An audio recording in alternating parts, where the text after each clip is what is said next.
Welcome to another episode of Mondays with Milt. Now today I'm back out on the production floor, and did you know that the month of October is manufacturing month? And we do a lot of manufacturing here.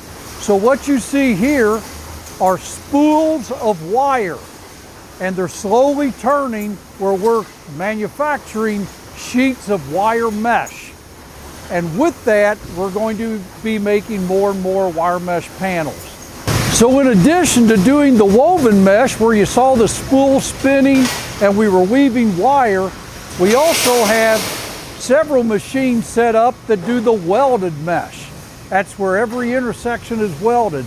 We use that welded mesh for the rack back, for the storage lockers, but primarily it's for our machine guard line. Behind me is our second tube laser. So we are manufacturing, coping and punching all of our angle and our tubing. So we have a lot going on here.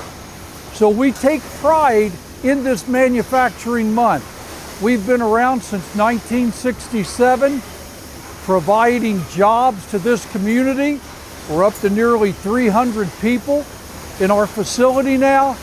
Very exciting. Everything's made here in Kentucky, and we hope that we might be able to sell you a wire partition cage very soon. That's what we got this week. We'll see you next week on another episode of Mondays with Milt.